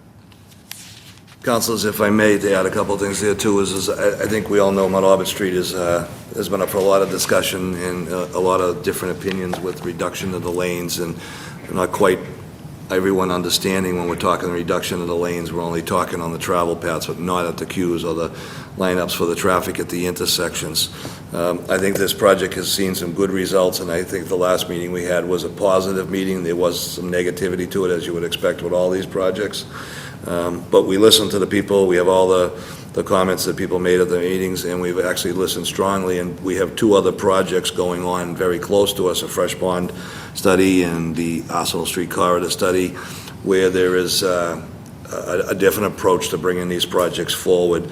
And what we've done here is we've talked with our consultant and we've solicited a communicative company that's, maybe Matt, Dennis, Regina Villa. could you? Yeah, well, basically a public engagement outreach company. We've received a lot of comments from the public about how we get the word out for these projects and communication and coordinating meetings. And, for a small department that's particularly myself focused on engineering, it's not our specialty to be coordinating all these things. And, I think a lot of the specific comments we got were regarding sort of the community involvement, public outreach aspects of the Arsenal Street study and the Fresh Pond and Auburn study. And so we're considering whether we take an approach such as they are for such a large project. I don't think we would see doing this on every project, but considering how important this project is to the community and how far-reaching it is in terms of the length of the corridor and the multiple uses, engaging someone who could help us, put a project-specific website. Websites are probably a topic for another meeting, but we would like to have a project-specific website that we have someone manage, is able to make it user-friendly, get the content up in a timely fashion, but then also help facilitate some of the meetings and ongoing communication. I think, on our end, we deal with Mount Auburn Street every day. We sometimes forget that the public, hasn't heard about this project since December when we had a public meeting, because we're dealing with it on a day-to-day basis. So having a company that can really tailor communications, keep people updated, but also another comment we've received is about how we do the outreach, and I think having having Notify Me and those types of things not really reaching people in the way we'd like to reach them. So this company can also manage communication databases, and I think the idea is to just improve the process from the public standpoint as we progress. If I could add to that, so as Matt stated, described it, but we did solicit the quotes for that, and I think it's the day and age of what we are looking at now, and I think that you have to value engineer the value of Mount Auburn Street project in the range of $15 million. Fortunately, we're not paying for that because of state and federal funds, but because it is a $15 million project, I think it needs to take a different approach to that, and we've received some quotes on that in the vicinity of $50,000 to perform the task. Originally, when you look at the $50,000 quote for that, it's somewhat surprising. But when you compare that to the $15 million project and the amount of individuals that the project is abuts or affects, it's a positive move for this project. And I think it's progressive from the town's point and the department's point to move forward to this, as Matt stated, not with every single project, but with projects of this type of value, it's worthwhile. If I could add one other item to it, if I could ask Mr. Magoon, who just received word, if he could read something to you. I just got an email this evening from somebody at the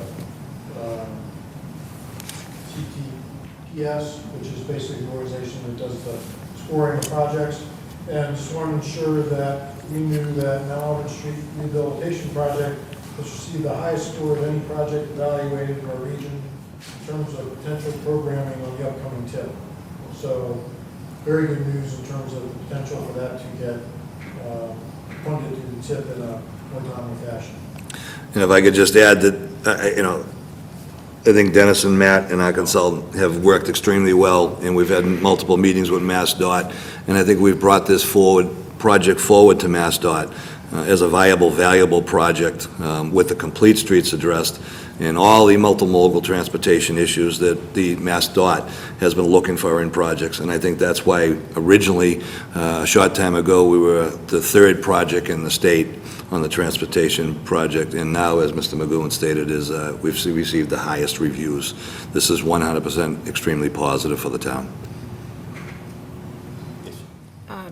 So that's certainly good news. So originally it as a placeholder for 22. Any idea as to how much we can cut off of that?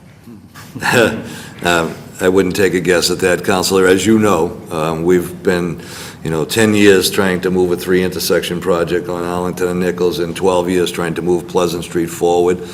What I can tell you is I've always felt, since we moved this project ahead from Mount Auburn Street, I have always felt it was on the fast track.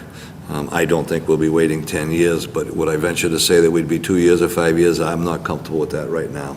And the $50,000 for the PR firm, for lack of a better term for it, what would be the time frame for their contract? I mean, so $50,000 is what time frame? Well, we're reviewing their submission right now, but their submission has addressed multiple meetings, that they would run the meetings, and they would facilitate the meetings, and they would do all the documentation. And as Matt stated, they do outreach programs. I don't actually, I guess I'll be very honest with you, I don't have a time frame associated with that, but it's associated with the project, and we'll get in further information as we review the basically 6-page document that was submitted to us. And the $50,000, honestly, is there's a couple breakdowns on that there too, is $8,000 alone of that is for a website. And I think the website and the website design, which is extremely important, that we do that right. So $8,000 of that 50 alone is for the website. So if I may, as a follow-up, so this project, as we have it slated, would be for 2022. So they're going to do the website. Who's going to maintain the website from this point until 2022? I think those are good questions that will, as we finish reviewing the quote that was submitted. I believe the intent is that there would be some type of response from the individuals as the project moves forward, because there'll be continual meetings as we go forward. I'd just like to confirm that in the document before I... Mr. Chairman, Did you have a question? I was kind of curious about the process for, I thought you were talking about at first, we're thinking about maybe considering hiring someone, and now it sounds like you found somebody you kind of like, and they gave you a quote. Are you looking at multiple quotes on that, or is this a company that you guys know about that you? It's a company that came highly recommended to us that has experience in this, and it's the same company. Go ahead. Yeah, it's the same company that actually did the Mount Auburn Street, Fresh Pond, and They're great. Our Street. Hudson, some kind of. Regina Villa. Regina Villa, they do the public outreach part of the project. Oh, Hudson is the. Engineer. Gina Villa Associates is the public outreach. They would do that. They've done a wonderful job over there. That's great. Mr. Chairman, next area, we're finishing up streets and sidewalks, line items number 270 all the way to 278 are is the typical ones that we do each and every year. The $2 million for highway reconstruction, the $500,000 for street and sidewalks, the Chapter 90 monies, and the TR monies that we do for street and sidewalk. And as the manager just mentioned earlier, line item number 276 is new this year in that it's in at least in this section, the underground duct for utilities is put in now in the street and sidewalk section. If I may, Go ahead. if I may speak on that for a second, I think that underground duct was slated for underground fire alarm duct, communication duct, which we used in the past for fiber optics duct going to the police station, from police station, old police station to new police station. And we also use that for aerial fire alarm as well. And I just like to, that is our intent there. We're experiencing some serious difficulty with the fire alarm system now, where we need to do a lot of work on the fire alarm system, and when we'll be using all of these underground ducts for a variety of issues related to the fire alarm, underground and aerial, just as the manager says in Truth in Lending. Can I just ask one question? Certainly. About underground ducts. I know on Galen Street, some of that money to run underground conduits to the Street lighting, lights. that's correct. And now we just put the new LED street lights on Galen Street. Those same 3 lights that have been out since 2010 are still out. And I know, like, 2 years ago, we ran the conduits under the sidewalks to Right. put new feeds to those lights. Is there any chance before this decade is over that we're gonna power up those 3 missing street lights? Don't mean to put you on the spot. I'm trying to be very professional. It's, I remember that was a painful discussion about, but I Yeah. thought running the conduit on the sidewalk was gonna solve the problem. well, it did solve the problem from the point of view that we have connection on those lights, which we have taken into our conduit versus Eversource's conduit. We still need a connection from Eversource, and that's what's always been the problem. We're ready to go. It's a matter of twisting 3 wires together right now, if we could get Eversource to do that. We will pursue that, again, the first of the week with Eversource. Eversource will be coming in front of you soon enough for a grant allocation. Okay. For Louise Street and North Beacon Street, which is a substantial project. Is that the new substation fee? Correct. And Public Works Department is supporting that project, and I think it would be beneficial. We'll have discussion with our Eversource liaison, Mr. Lucas, prior to as well, and try and get that resolved. Thank you.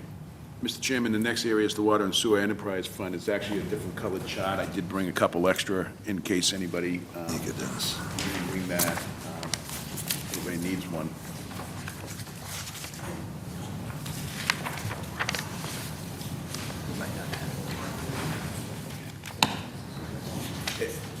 It's in the same package. It's a little further. Yeah, you might need, Counselor Palumbo might need one. It's after next. The Water and Sewer Enterprise Funds, the first area is the sewer. Line item 4 is the drain system rehab. That's actually in the sewer budget of $750,000 each year. It's for system improvements. The next item, the next 2 items, item 5 and 6, the MWRA I&I. I do want to let you know that from 18 to 22, these amounts are significantly different ones that they have been in the past. They total $1,050,000, and the ratio between the grant and the bond has changed. This is information that Mr. Sheehan had provided to me in putting together the CIP for this year. Maybe Mr. Sheehan can expound upon the rationale for the change. MWRA distributes the money by phases, and their most recent phase not only upped the allocation, but gave a higher portion of the grant side of things. So it's definitely a program we use. We have 2 sewer projects that are going to be going forward this spring, funded through MWRA I&I. One that was designed through Stantec and one designed through Weston and Sampson, so it's a program that we're very enthusiastic about. The higher dollar amounts also sort of benefits us in terms of getting more competition on the bidding side, so. Mr. Chairman, items number 7 and 8 kind of go together. 7 is a $550,000 bond for a study of the sewer system, and then as a result of that study, it's anticipated after discussions with the DPW administration that they would need $750,000 per year for the next 4 years after that, totaling $300 to put in the sewer system improvements that the study will provide or indicate to them. If I may, at this point there, which I think is important related to these studies, the sewer system studies, there's been a lot of conversation about consultants we use, and I think, over the years, we've dealt with Appendix A and different items there too, and I think we resolved a lot of problems where, we use a number of consultants now. We actually have Weston and Sampson, we have Stantec, we have World Tech, Horsley Whitman for a consultant service, and we actually tried to use another company that we brought in, which was FST, which was soon bought up by Stantec, so it didn't accomplish much.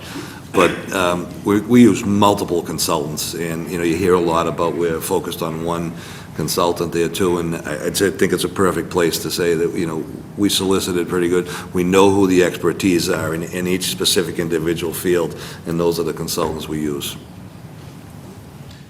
line items number 9 all the way to 14 is various different equipment items related to sewer across the multiple 5 years. Item number, there's only one for fiscal year 18, which is $160,000 for a large service truck that the sewer department needs. If I may, just a brief description. This is a service truck. It looks like a beverage delivery truck you see around town, which is used by the truck 60 and 61. There's the night and the day service trucks. They cover everything from sewer backups to water breaks to animals in the street to any type of hazard, or respond with all the police and all the fire calls as well. And that vehicle is slated for replacement. The vehicle is a 2013 vehicle, which seems to be like we're replacing it really soon, but these vehicles, 60 and 61, are basically 4 to 5 year vehicles on a replacement program because of the time on the road and the mileage and the hours of operation. But also what happens is, keep in mind, is when we replace a truck 60 or a 61, we convert that chassis. We switch the body off on the new chassis, not buying a new body, and we convert that chassis into a sander unit as well. So there's multiple purposes, and as we've always stated there too, is changing the use of a vehicle actually prolongs the life. And I think one other point to point out is, between all the different years and everything, some of these vehicles that we're replacing in 1995s and 1989s, I think we've proved the effectiveness of maintaining the vehicles and changing the use and prolonging the life and getting the best use we can for every vehicle. Thank you. Mr. Chairman, the next section is the water area. The line item number 18 is the water system improvements. That's $200,000, as you're aware. That's an item that is budgeted each and every year in the water operating budget to actually do the system improvements within the water department. The next item is the MWRA, is the $500,000 loan, interest-free loan that we get each and every year from the MWRA. They have not changed this program this year at all, and so it's staying from $500,000 from 18 per year to all the way through 22. Items number 20 and 21 is the meter replacement program. This was in from 17 to 20 last year, and now we've pushed this out to 18 to 21. The first row is for the residential replacement, and the second one is the commercial replacement. So just on the meter program, I think we talked about it this last year. We had engaged Weston and Sampson to come in and start the work on the commercial side, start doing a little due diligence to see where we're sitting on this. And since that time, Jim Salvis from the school department has helped us pull a lot of data from Munis, provided it to Weston and Sampson. Now the communication between what was in Munis, the accounting system, and what's actually out there in the field for commercial meters is being reconciled.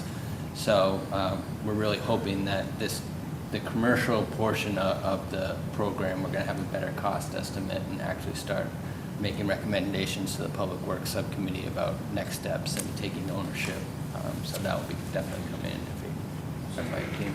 That's a deferral that we had standing for a while. Right. So when should we think about having that meeting? We're probably having another phone call with Weston and Sampson next week. And I can reach out to you and provide a timetable, a couple months. Yeah. Because what they're going to do is they're going to actually go out into the field and verify what we have in our accounting system, what our meter readers have shown them, and sort of evaluate could we right-size these things, should we take them over the approximate age of them. So it's a pretty labor-intensive process, but we could have a conversation at any point about it. Mr. Chairman, item numbers 22 to 27 for the water is the various different equipment items that and predominantly they're all trucks that the water department uses. Of note, line item number 23 is the only item in 18, which is a $210,000 dump truck.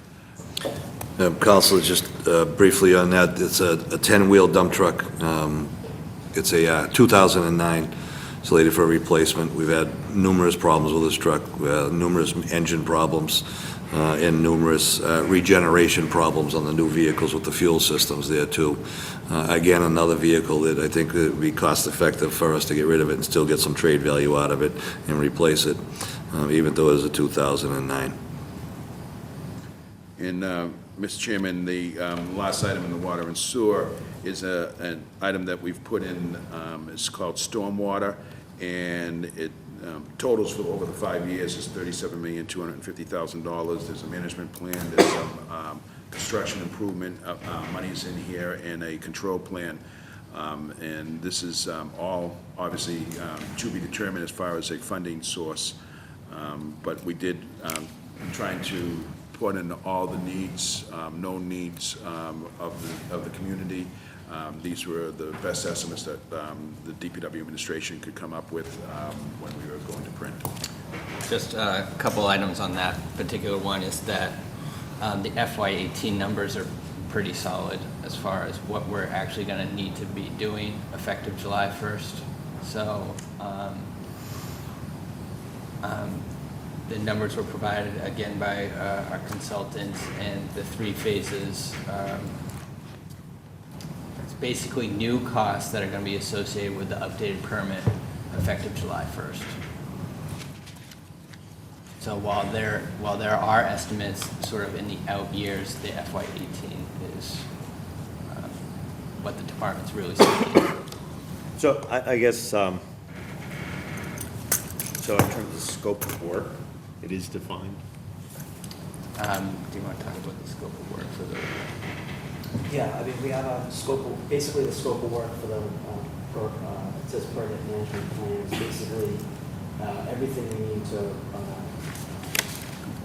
comply with year 1 for permit requirements, which we can submit in the notice of intent form to the EPA for coverage. It would be included developing the stormwater management plan, which is sort of the framework of how we're going to meet all of the requirements for the permit for the next 5 years. It would include any public participation, involvement of the stormwater advisory committee, public works subcommittee, if we decide to go that route, and then some of the individual requirements for year 1, so things up in the IDP plan. Most of the year 1 requirements are pretty small. Some of the out years, they get a little bit more onerous. The phosphorus control plan is more of an estimate because really no one has done a phosphorus control plan in eastern Massachusetts. So this is kind of the best estimate that we have right now. And the recommendation from the consultant is the phosphorus control plan needs to be completed by the end of year 5. But because of the size and the cost and the decision factors, they recommend front-loading it and starting it towards the beginning, so that's how we've broken it out here. So I guess, so starting July 1st, what are we going to be doing for phosphorus control plan? So we haven't developed a full scope for the phosphorus control plan yet, but the typical items would be running models to see where sources of phosphorus in the town are, which are usually more high-density industrial commercial areas. Looking at credit, there are some credits you can get for certain practices, so maybe evaluating street sweeping practices, yard waste practices, et cetera, to see what kind of credits we can get, or if there are future needs that we put in the budget for additional services to get some credit. Also looking at stuff that the town has done already. So, we will be doing Edenfield Ave. We have lots of developers who are doing stuff on their own properties. So we're allowed to get credit for that in terms of this phosphorus removal. Phosphorus control plan requires us to remove a certain amount of phosphorus from the whole town's discharge into the Charles River. On paper. On paper, it's quite, quite detailed, but at the same time, quite, it's almost accounting. It's almost accounting for phosphorus. So they say, an industrial use generates this phosphorus, and generates that phosphorus. So and they've told us this is what it is, and this is how much you have to remove. We're allowed to look and say, okay, well, is what they assume is correct. Again, get credit for some of the stuff that we've done already, but then we have to start looking forward to, okay, well, if we have to remove a certain amount, how do we do that? And, you know, some of the process, we've been really fortunate to have the 604B plan grant because they've done a little bit of the legwork. It's given the town a little bit of familiarity with what has to be done. But a lot of it really is looking town-wide and okay, well, you know, certain areas, we're not really gonna do much because, you know, we don't have good soils or we're on a steep slope and we just can't do anything. Other areas are better. So kind of looking at where can we do things, what kind of things can we do, and then, you know, kind of tallying them up in general and trying to put a best guess construction estimate to it. And I think we had this discussion a little bit last year about line 34, the construction improvements, where we have this $35 million out there, which is kind of a pie in the sky estimate. So over the next, you know, 4 years, 5 years, as we're putting this phosphorus control plan, the idea is we would get a better idea of what that number is. And that number actually is a placeholder for years 5 through 20 of the permit. So they set up a 5-year plan program that you get your plan in place, you do all your analysis, and then you have 15 years to implement it with certain milestones.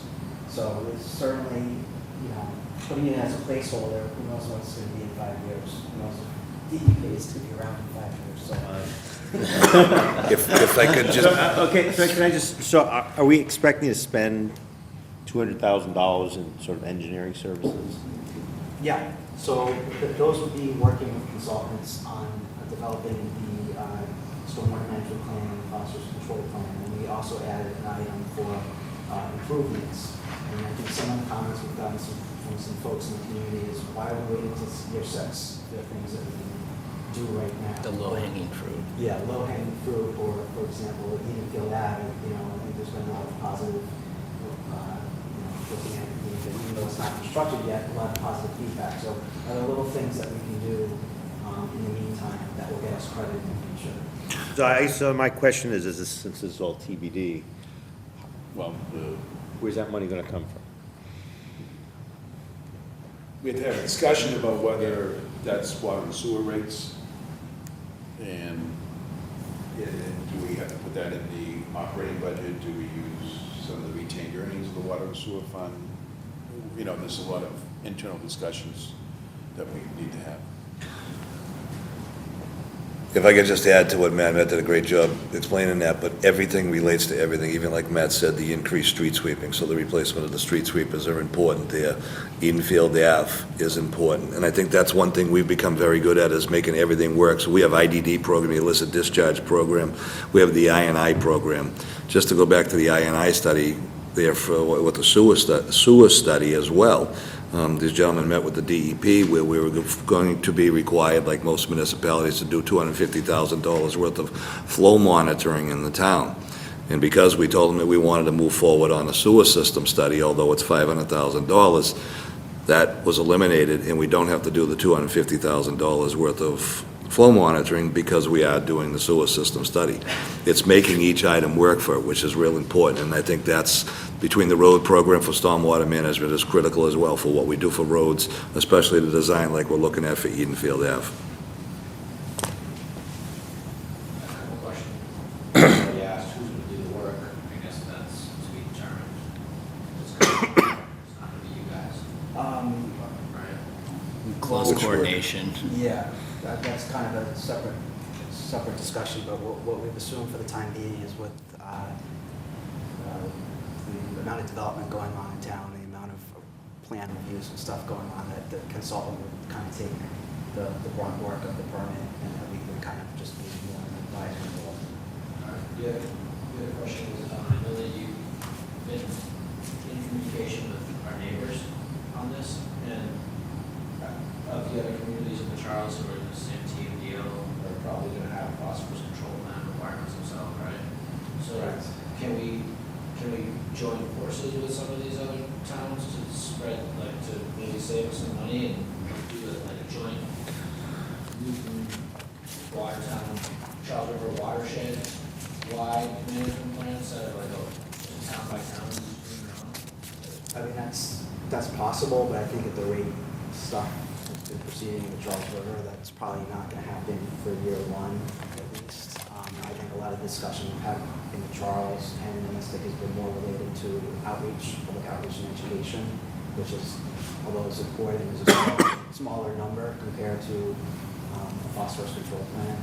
But there is some possibility of more communication and working with some of the other communities on that. I think we need to move ahead, and I think that's our approach, is to move ahead, not to move ahead away from everybody else, but we need to be in the forefront of this to get a lot of it done. And Matt has worked close with like Mystic Watershed Association as well there too, and we're looking at definitely on the education materials and all those. I think that we just need to be a little more progressive when we're moving ahead with that. I don't think it's going to cost us any more, but we still have the ability to join, and the other communities that want to join together, we just need to move forward on this thing. I would just add to that two things. One, I think we have to have a running plan that works. So even if we coordinate and maybe find some savings, we're still going to have a running plan. But also, Matt and to some extent, I've been doing that to what extent already, meeting with some regional groups, talking about how to respond to the permit. And so we're definitely taking advantage of the benefits of the region in terms of what people are doing, some lessons learned and best practices. So not exactly doing a regional plan, but getting the benefits of that regional coordination. It's getting to be 9:15, so I just last couple items. I think Is that? I think that's it. I mean, one thing I do have for the committee, I'll pass out attachment A. And I did also, as we've done in previous years, is the listing of the remaining loan orders for 15, 16, and 17 for the prior years. Okay. So, for the record and for your review. And attachment A, and the reason why we call it attachment A, the first year we did it, it was the first attachment. So it can be, Become known as attachment A forever.